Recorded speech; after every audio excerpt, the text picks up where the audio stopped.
इतिहास ऐसी बातों से भरा पड़ा है कि विभिन्न खतरनाक बीमारियों की वैक्सीन में पश्चिमी देशों के प्रयास बहुत महत्वपूर्ण थे और पश्चिमी देशों ने भी हमेशा से इस बात का खूब प्रचार प्रसार किया है और वो हमेशा यही कहते हैं कि उन्होंने ही बड़ी बड़ी खतरनाक बीमारियों की वैक्सीन बनाई, दवाइयां बनाई और पूरी दुनिया की जान बचाई। लेकिन इतिहास कभी हमारे देश के लोगों के साथ न्याय नहीं कर पाया और हमारे साथ जो अन्याय हुआ है सदियों तक, उसके बारे में इतिहास में चर्चा भी नहीं होती। आप में से बहुत कम लोग जानते होंगे कि दुनिया ने ये भारत से ही सीखा था कि टीकाकरण अभियान कैसे चलाया जाता है और वैक्सीन कैसे बांटी जाती है। इसे आप इस तस्वीर से समझिए, जो 18वीं सदी की तस्वीर है, इस समय जो आपकी स्क्रीन पर है।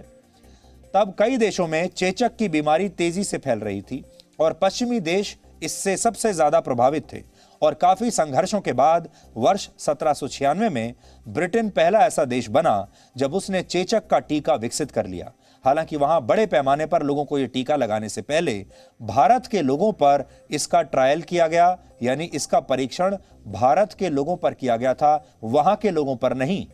अमेरिका के हार्वर्ड स्कूल और पब्लिक हेल्थ के प्रोफेसर डॉक्टर जेसी बम्प कहते हैं कि आज से करीब 219 साल पहले जब पूरी दुनिया चेचक से संघर्ष कर रही थी, तब इसकी वजह से लाखों लोग मर रहे थे और ऐसे समय में ब्रिटेन की सरकार ने भारत के लोगों पर जबरदस्ती, उनकी मर्जी के बिना इस वैक्सीन का क्लिनिकल ट्रायल शुरू कर दिया था। भले ही इसका फायदा पूरी दुनिया को हुआ, लेकिन इसके लिए तब भारत के लोगों पर बहुत अत्याचार हुए। चेचक के अलावा दूसरी बीमारियों के टीकों का भी भारत के लोगों पर ही इस्तेमाल हुआ। उस समय ब्रिटिश वैज्ञानिक शुरुआत में तैयार होने वाली सभी वैक्सीन्स का ट्रायल पहले गायों पर करते थे, फिर यहां रहने वाले अनाथ लोगों पर करते थे, जो भारत में रहने वाले अनाथ लोग थे, फिर उन पर ट्रायल होता था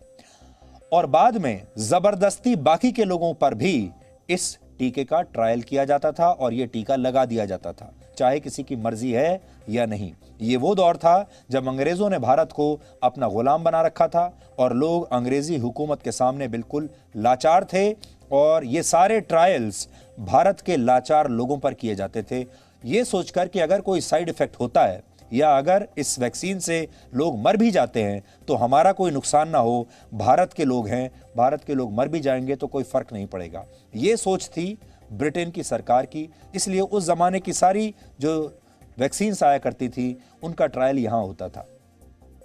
ये तस्वीरें आपको ये बताने के लिए काफी हैं कि ये टीकाकरण अभियान नस्लवादी और बहुत ही असंवेदनशील था। लेकिन बड़ी बात यह है कि इतिहास की किताबों में आपको इसका कोई जिक्र नहीं मिलेगा, जबकि कड़वी सच्चाई यह है कि ज्ञान और वेस्टर्न सुप्रीम के नाम पर भारतीय लोगों के साथ बड़े स्तर पर मेडिकल क्राइम्स हुए हैं, वेस्टर्न सुप्रीमेसी के नाम पर। और यहीं से पूरी दुनिया ने वैक्सीनेशन कैंपेन चलाना और वैक्सीन को बांटना सीखा था हमारे ऊपर ट्रायल्स कर करके। समझने वाली बात यह भी है कि संयुक्त राष्ट्र की संस्था यूनिसेफ आज भी भारतीय पैटर्न पर ही काम कर रही है। आज भी ऐसी वैक्सीन्स के ट्रायल के लिए भारत दुनिया की सबसे बड़ी जगह या कह लीजिए कि सबसे बड़ी प्रयोगशाला बना हुआ है, जबकि पश्चिमी देश इससे बचते आए हैं क्योंकि वो ये नहीं चाहते कि उनके लोग किसी भी तरह के साइड इफेक्ट का शिकार बने। भारत में एक नहीं, कई वैक्सीन्स के ट्रायल हुए और अंग्रेजी सरकार के दौरान यह अत्याचार बहुत हुआ, लेकिन इसके बावजूद भारत के लोगों को इसका श्रेय कभी नहीं दिया गया। यहां आज हम आपसे यही कहना चाहते हैं कि अब तक दुनिया को जो भी वैक्सीन मिल पाई और इसके लिए उन्हें भारत का हमेशा से शुक्रिया करना चाहिए था, लेकिन पश्चिमी देश ऐसा करने से हमेशा बचते रहे,